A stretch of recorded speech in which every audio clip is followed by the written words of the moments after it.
Hi there. So in the last video, we had done up this sample little menu and this not so little menu button, which opens and closes it. So now what if we wanted to perhaps change this menu somehow, depending on the snap that we're on?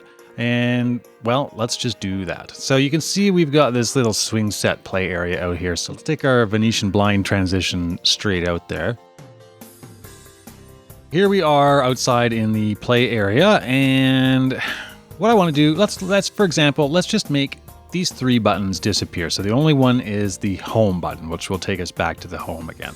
So the way we can do that is we will crack open the properties, and there's this overlay node actions area in here. And this is where we can define actions that are specific to this snap. They will not appear in the overlay designer, and this is the only place that you'll be able to edit them. This is also why it's really handy to name all your items before. So you can see here that we've got a list of all the nodes currently in our overlay. And if we click one of these buttons here, you can see all the associated actions that we currently have with them. Now, we can't delete these actions because they are attached to that overlay. However, we can do a neat thing like make this one inactive. Okay, so right now, if they click the bedroom image, it's not going to do anything because we have disabled this action, but only for the snap. So you see we can't modify any of the other parameters. In order to do that, we'd have to go back to the overlay. But what we can do is activate and deactivate them. So this gives you a lot of flexibility if you are doing things like enabling or disabling certain buttons or features depending on the content that someone is looking at. So we're going to leave that active for now. And what we're going to do is just make a new action, and I might just put it on the menu button here. For what I'm planning on doing, it doesn't really matter where I apply it. I'm just going to click plus, and I've now created a new action. So right away you can see that this action is a little different because we have our old pal here, the duplicate and delete menu. Because this one is just for this snap only, you can see that in the scope of this, we're able to do things like you would if you were normally editing in the overlay.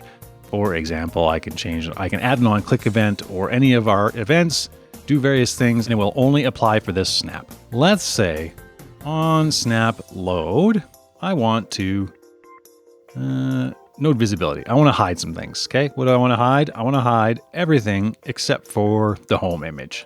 So I go like that, select those guys. I don't really need an animation. I just want it to just kind of turn off, and I'll say hide, okay? So now, only on this snap, when it loads, it is going to hide all three of these nodes magically. So if I go and save that, close that, and then I'll just jump into the public viewer here, and you can see we just have the one house icon now. Now, you could, if you wanted, have this menu resized back down. That will be for a later video, but right now we just have this giant house icon. Now, if I click it, you'll see, sure enough, we have gone to the front door here. However, we don't have our icons back. We still have control of it, and even if we slide it in and out, it still is not going to look like it had before. And if you think about it, that makes perfect sense because what we've done is we've said that, hey, when you load this image, we want you to hide all those other buttons. It did that. Right? At no point did we say, you know what, it's sure going to be nice if you turn those buttons back on again after something else happens. So that's what we need to do now. And we're going to go back into our overlay node actions, select our menu button, which we just add this one to the on snap load. And we are going to add an on snap leave event. Okay, so this one will fire just as you are leaving this snap. So what are we going to do? We're going to do the same thing, node visibility.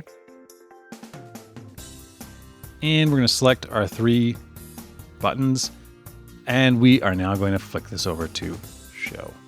Okay, so now we have, for this snap only, remember, no visibility. So when we leave this snap, it is going to take this guy, and this guy, and set their visibility to show.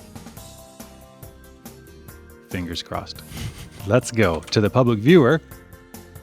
So here we are, we're back in the house. Now, because we set that to snap leave, I should be able to click this one, or anything. And at any point when I leave this snap, those buttons should magically reappear.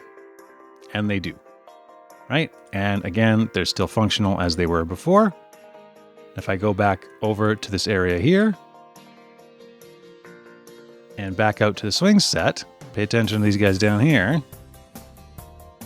Boom.